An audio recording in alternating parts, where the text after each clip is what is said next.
Welcome students. Today हम mathematics का chapter 3 class 10 का चैप्टर स्टार्ट कर रहे हैं। Pair of linear equation in two variables, है ना। तो इसको स्टार्ट करने से पहले हम इसको देखते हैं इक्वेशन टू वेरिएबल में क्या होती है और इसका सॉल्यूशन का मतलब क्या होता है। फिर दो इक्वेशन अगर हैं तो उनका सॉल्यूशन का मतलब क्या होता है। एंड जो है आपका कौन कौन से मेथड है जो इनको दो इक्वेशन को सॉल्व करने के लिए आपके जो सिलेबस में है सिर्फ टू इक्वेशन का सॉल्यूशन है ना। बाकी हायर क्लास में पढ़ोगे आप, फिलहाल आप टू इक्वेशन है उसका सॉल्यूशन देखोगे। तो इससे पहले आपने जो है कोऑर्डिनेट्स प्लॉट करे होंगे, है ना।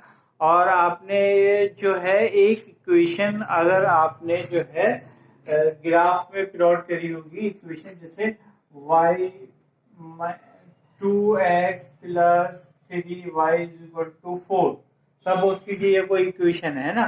तो आप इसका ग्राफ में कैसे प्लॉट करते थे? ग्राफ में प्लॉट करते थे इसके 3y equal to 4 minus 2x, y equal to 4 minus 2x upon 3, है ना। फिर आप लेते थे लेट x बराबर 1, लेट x बराबर 1, तो y बराबर कितना होता था 4 minus 2 into 1 upon 3 equal to 2 upon 3। तो एक कोऑर्डिनेट पे आप टेबल बनाते थे ऐसे करके, है ना। ये आपका x हो गया, ये y हो गया। x जब 1 लिया तो आपका 2 अपॉन 3 आया, x 2 लिया तो y आपका 0 आएगा, 2 2 4, 4 माइनस 4 0, है ना। सिमिलरली आपने ले लिया 6 ले लिया या 4 ले लिया, है ना। तो 4 दूनी 8, 4, तो ये आएगा माइनस 4 अपॉन 3। इस तरह से आप चार अपने एटलीस्ट 4 पॉइंट्स लेते थे, उनको फिर ग्राफ में प्लॉट करते थे, है ना। ये बात आपको प्लॉटिंग आपको समझ में आ जाती थी। उसके बाद क्या करते थे, इन पॉइंट्स को जो आते थे उनको आप जो है ज्वाइन करते थे। ये अपना इस तरह से अभी तक आपने पढ़ा है ना। ये थोड़ा रिकैप करा दिया आपने कि अब तक आपने लीनियर इक्वेशन के बारे में टू वेरिएबल में जो 9th में पढ़ा था वो ये था, और इसकी ग्राफ प्लॉट करने भी आपने उसके सीखे थे, है ना बेटा। तो अब हम और डिटेल में पढ़ेंगे इसको, और फ्रॉम ग्रास रूट लेवल, और अब हम पूरा आपके 10th लेवल तक का जितना है वो सब दोबारा से समझेंगे। तो पेयर ऑफ लीनियर इक्वेशन, तो ये पेयर का तो बाद में पहले पढ़ेंगे, पहले single linear equation in two variable देख लेते हैं। एक सिंगल इक्वेशन जो है वो हमारी क्या होती है टू वेरिएबल्स में। देखिए जैसे फॉर एग्जांपल ये आपने लिया 2x plus 3y equal to 5।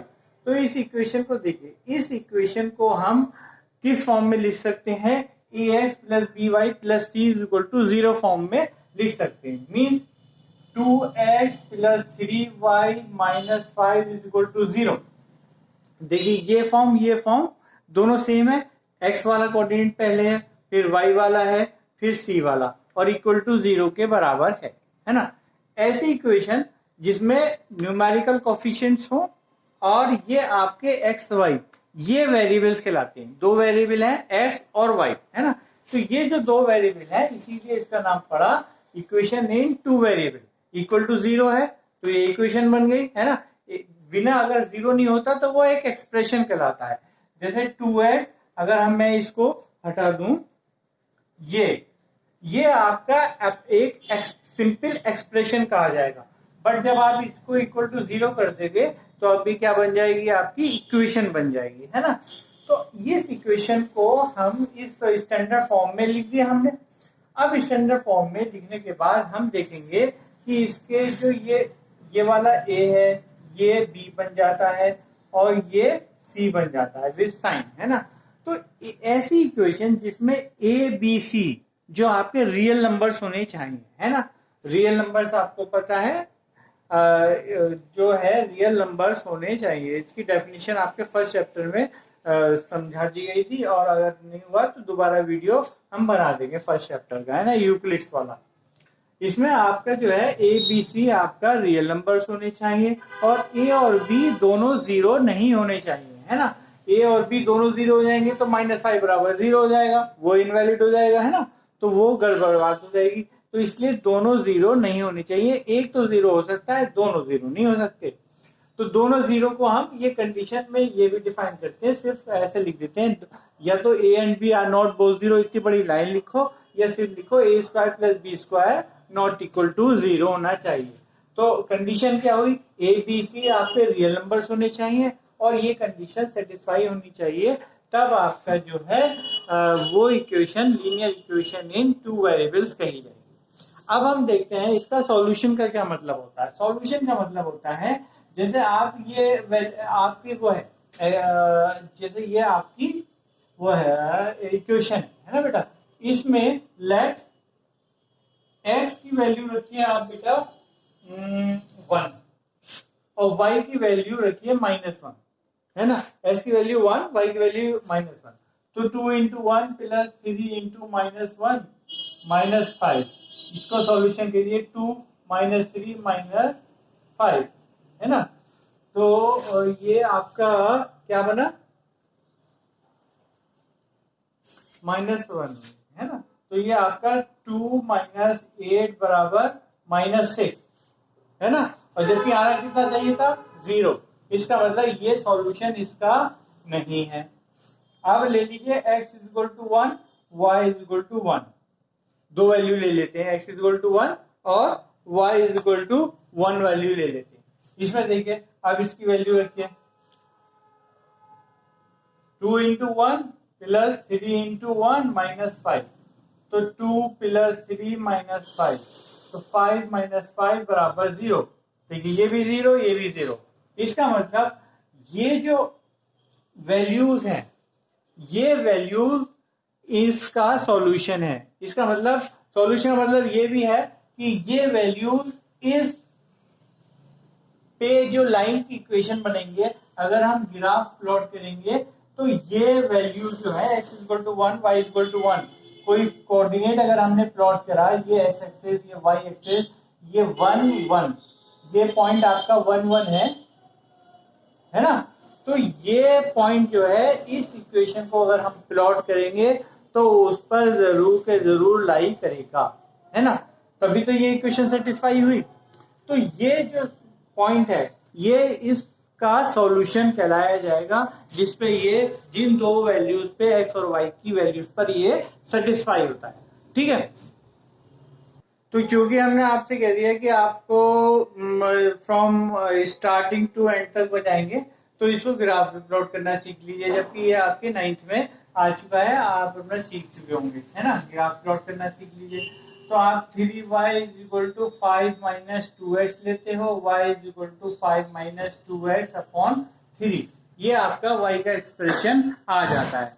इस y के एक्सप्रेशन में आप अपने x वैल्यू रखिए और अपना y की वैल्यू निकालिए, है ना।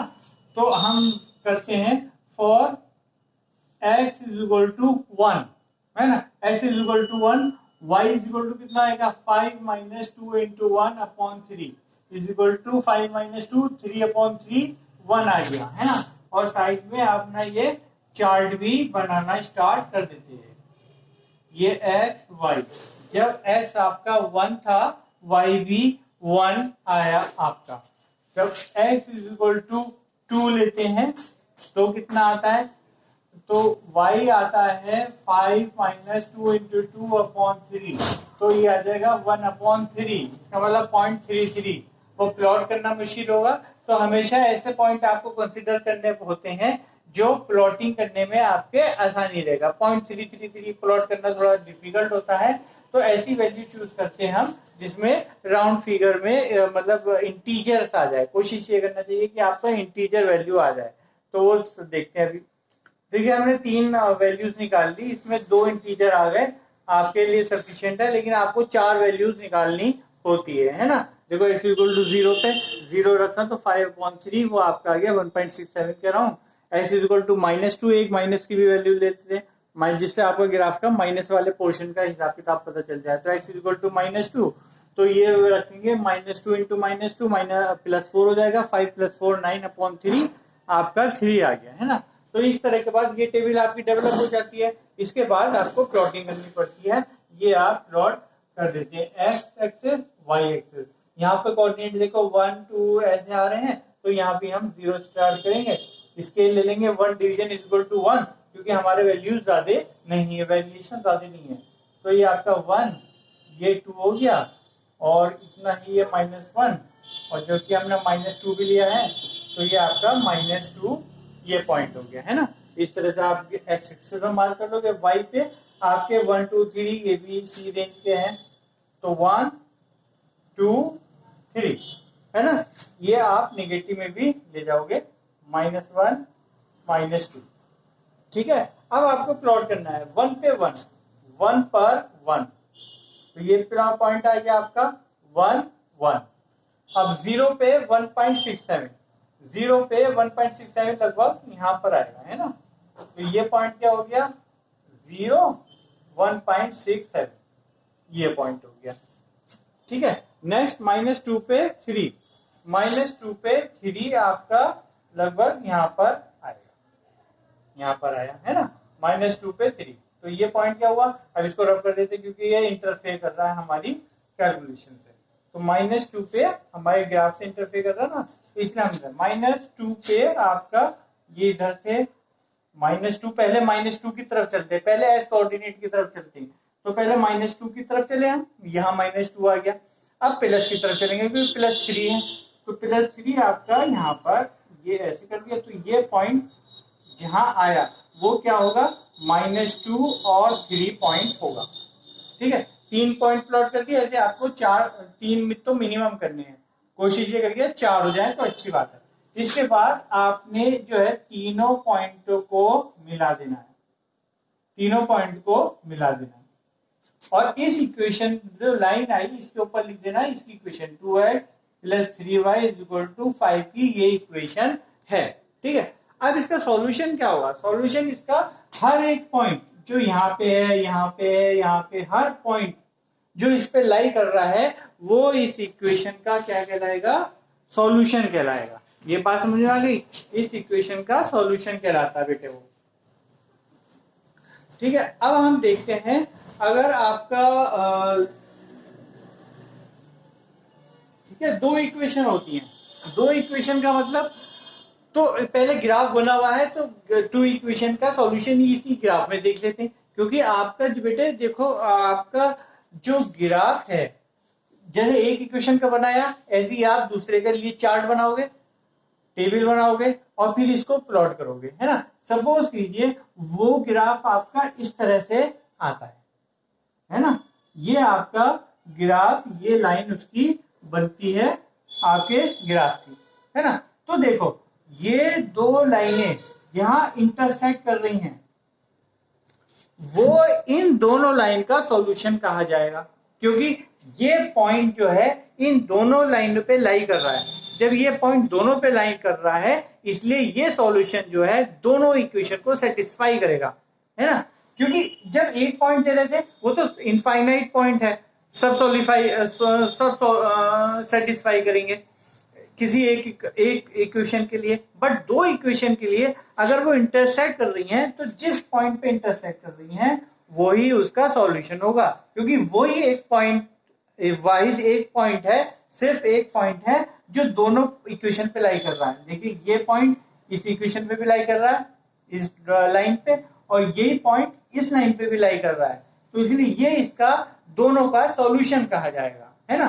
तो ये क्या होता है, मेन हमें ये टारगेट निकालना पड़ता है ना, ये पॉइंट निकालना पड़ता है।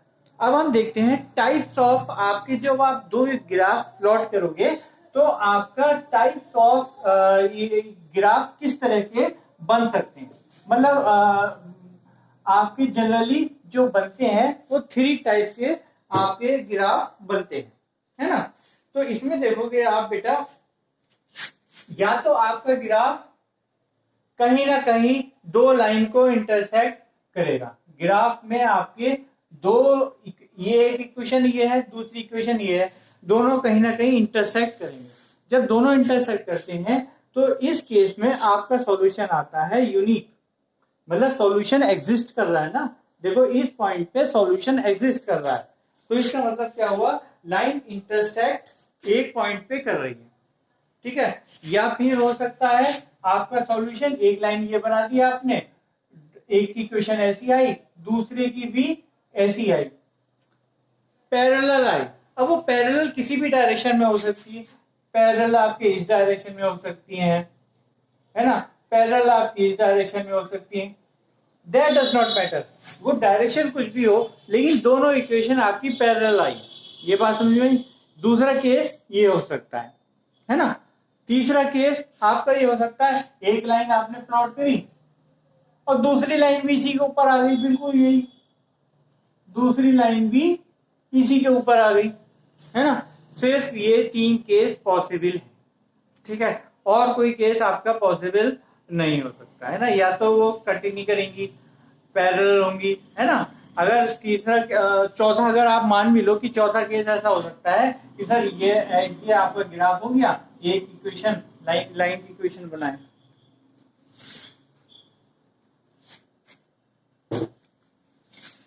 कि एक इक्वेशन सर ये हो गई, दूसरी आपकी ये हो गई, लेकिन ये नहीं काट रही। लेकिन बेटा जब इसको प्रोड्यूस करोगे आगे तो कहीं ना कहीं काटेंगी, ठीक है, और जहां काटेंगी वही सॉल्यूशन हो गया, वो इस पॉइंट पे आ जाएगा, है ना, वो इस केस में शो होगा। तो इसका मतलब आपके ये 3 केस जो है पॉसिबल होते हैं। तो इस वाले को कहते हैं बेटा ये लाइंस जो है इंटरसेक्ट कर रही हैं, इस वाले को कहते हैं लाइंस आर पैरेलल, और इस वाले को कहते हैं लाइंस आर कोइंसिडेंट। ये पैरेलल का हो गया पैरेलल, और ये हो गया आपका कोइंसिडेंट, और ये आपका हो गया इंटरसेक्ट का, ठीक है। तीनों के समझ में आ गए। तो कमिंग बैक टू एक्सरसाइज 3.1, इसमें हम देखते हैं, इसमें क्या आपको कह रहा है, तीनों क्वेश्चन में जो है वो सिचुएशन मतलब जो भी वो स्टेटमेंट लिख रहा है उसके बाद जो इक्वेशंस आती हैं उसको कह रहा है, एक तो आपको एल्जेब्रिकली शो करना है, एल्जेब्रिकली मतलब वो इक्वेशन बना के दिखानी है। नेक्स्ट कह रहा है ग्राफिकली रिप्रेजेंट करना, ग्राफिकली मतलब ग्राफिकली बनाना है ना। तो पहले तो इक्वेशन बनानी पड़ेगी आपको, तभी तो उससे ग्राफ निकालोगे, वो हमने आपको तरीका बता दिया ग्राफ निकालने का। अब इसका सिर्फ आपका इक्वेशन बनाना हम आपको तीनों का जल्दी जल्दी से बता देते हैं कि कैसे इक्वेशन बनती है। देखिए, आफ्ताब टेल हिज डॉटर, पहला क्वेश्चन है, ये कह रहा है आफ्ताब ने अपनी बेटी से कहा कि बेटी 7 साल पहले मैं जो है तुम्हारी उम्र से 7 गुना ज्यादा था, 7 साल पहले मैं तुम्हारी उम्र से 7 गुना ज्यादा था, है ना। 2 वेरिएबल मानने होते हैं इसमें, क्वेश्चन 2 वेरिएबल का क्वेश्चन लग रहा है, उम्र 2 की आ रही है, तो फादर की उम्र मान लीजिए y, है ना, और बेटी की उम्र मान लीजिए x, है ना। अब पापा ने बेटी से कहा कि 7 साल पहले, अब कितने साल पहले की कंपैरिजन कहाँ हो रहा है, 7 साल पहले, तो आज की प्रेजेंट एज ये x और y अगर प्रेजेंट एज है तो 7 साल पहले इनकी उम्र कितनी हो गई, इनकी उम्र से 7 साल घटा दीजिए, -7 दोनों की 7 साल की उम्र कम हो गई, है ना। तो ये आ गई आपकी x -7 y -7। अब वो कह रहा है बेटी 7 साल पहले जो हमारी उम्रें थी उस उम्र में मैं तुमसे 7 गुना बड़ा था, तो मतलब फादर जो है इनसे 7 गुना बड़ा है, तो इस मतलब इसको 7 टाइम्स कर दोगे तो वो फादर की उम्र के बराबर हो जाएगी, है ना, क्योंकि फादर की उम्र बेटी से 7 गुना है, तो इसको 7 टाइम्स कर दीजिए, ये इसकी बेटी के पापा के बराबर हो जाएगी, है ना। तो अब इसको सॉल्व करना है, y - 7 = 7x - 49, x वाले पहले लिखना है, स्टैंडर्ड फॉर्म में लिख के आपको छोड़नी है। तो ये आगे आपको सब कुछ इधर ले जाओ, 7x - 49 और ये +7 -y = 0। अब x पहले x फिर y फिर नंबर, 7x - y और ये हो जाएगा -42 = 0। तो ये आपकी पहली इक्वेशन आ गई, ये बात समझ में आ गई। अभी कह रहा है फुल स्टॉप के बाद अभी दूसरा केस बता रहा है कि 3 years from now मतलब आज से 3 साल के बाद, है ना, फ्रॉम नाउ, आज से 3 years from now, आज से अगर 3 साल तुम आगे काउंट करो तो उस टाइम जो तुम्हारी उम्रें होंगी वो कितनी होंगी बेटा। एक तो ये क्वेश्चन आ गई, ये वाला पोर्शन मिटा देते हैं। तो अब वाई एक्स कितने साल की बात हो रही है, 3 साल आगे की बात हो रही है, 3 साल आगे की बात हो रही है। अब पापा जी कहते हैं, आफ्ताब जी कहते हैं कि बेटी मैं तुमसे सिर्फ 3 गुना बड़ा रह जाऊंगा, तो इसका मतलब इसको 3 गुना कर दो, छोटे को तो इक्वेट करने के लिए छोटे को तो मल्टीप्लाई करके बड़े को बराबर करते हो, है ना। तो जैसे ये है, छोटे की उम्र है, इसको मल्टीप्लाई करो तभी तो बड़े की उम्र के बराबर होगा बेटा, तो इसलिए इसको मल्टीप्लाई करेंगे। तो ये 3x प्लस 9, अब इधर सब ले जाओ, 3x plus 9 minus 3 minus Y बराबर 0। अब स्टैंडर्ड में लिखने के लिए पहले x फिर y और ये सॉल्व करके आ गया प्लस 6 बराबर 0, ये इक्वेशन आ गई 2।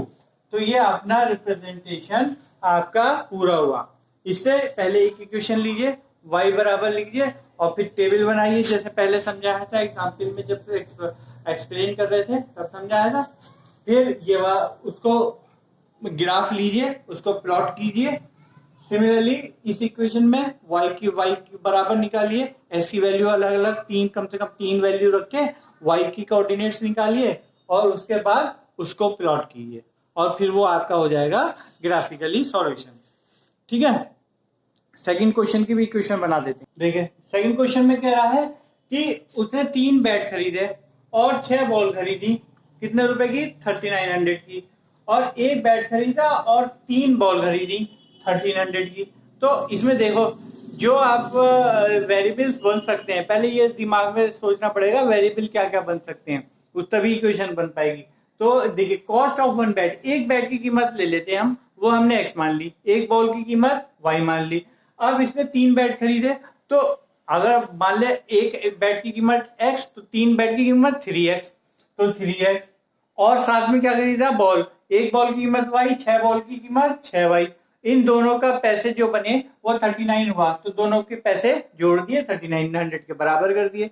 नेक्स्ट आपका एक बैट खरीदा उसने, ए बैट लिखा हुआ मतलब 1 बैट, तो 1 बैट की कीमत तो x, और 3 बॉल और खरीदी, 3 बॉल के मतलब 3y, क्योंकि एक बॉल की कीमत y, 3 बॉल की कीमत 3y, और ये पैसे उसे एक्स्ट्रा कितने देने पड़े, 1300 पैसे देने पड़े। तो ये आपकी इक्वेशन 1, ये इक्वेशन 2, इनको भी आप जो है x और y इज इक्वल टू करके कोऑर्डिनेट्स निकालिए और अपना ग्राफ में प्लॉट कीजिए। थर्ड वाला क्वेश्चन, और थर्ड क्वेश्चन में ये कह रहा है बेटा कि उसने 2 किलो एप्पल खरीदे और 1 किलो अंगूर खरीदे, उसकी कीमत 160 रुपए है। रेट को कह लो, रेट मतलब वही है कि आजकल रेट इतना चल रहा है, तो 2 किलो का रेट कितना हुआ, 22 रुपये हो गया। वाई वो 2 किलो की कीमत 2x हो गया, और ग्रेड तो है वाई रुपीज पर केजी के हिसाब से था, वो आपने 1 केजी खरीदा, तो y इज इक्वल टू 160, है ना। 2 किलो सेब और 1 किलो ग्रेप्स अंगूर की कीमत 160 रुपए बताई उसने, है ना। और फिर आपने लिया इसने 4 किलो, दूसरे केस में जो है रेट बदल गया, है ना, रेट तो वही रहा। अब इसने 4 किलो जो है 1 महीने बाद, रेट तो वही रहा तो इसलिए ये तो वही रहेंगे। 1 महीने बाद उसने क्या करा, 4 किलो एप्पल खरीदे और 2 किलो अंगूर खरीदे, तो 4 किलो एप्पल का मतलब 4x, 2 किलो अंगूर का मतलब 2y, है ना। जैसे आप बाजार में खरीदते हो, अगर आपको ये समझ में नहीं आ रहा, x को मान लो 100 रुपीज का है, 100 रुपीज मतलब 1 kilo Apple 100 rupees per KG के हिसाब से बिक रहा है, तो आपके 2 केजी कितने का होगा, 200 का होगा। तो वही तो कर रहे हैं, 2 से मल्टीप्लाई कर रहे हैं, 2 into 100, 3 किलो कितना का होगा, 3 into 100, है ना। तो इस तरह से मल्टीप्लाई करते चले जाते हैं जितने भी केजी, जब आपको यूनिट पता चल गई और जितने केजी है उतने मल्टीप्लाई कर दो, प्लस दूसरी चीज आइटम ले रहे हो तो दूसरे आइटम को भी मल्टीप्लाई करो, दोनों के पैसे जोड़ के 160 के बराबर कर दो जो क्वेश्चन में दिया हुआ है। इसी तरह 4 किलो एप्पल और 2 किलो सेब की कीमत 300 रुपए है ना। तो इस तरह से आप जो है इसका ये इक्वेशन जो है एल्जेब्रिकली ये रिप्रेजेंट करवा दी, इसका आप ग्राफ प्लॉट कर सकते हो। I hope you understand. 3.2 का नेक्स्ट वीडियो आता है अभी थोड़ी देर में।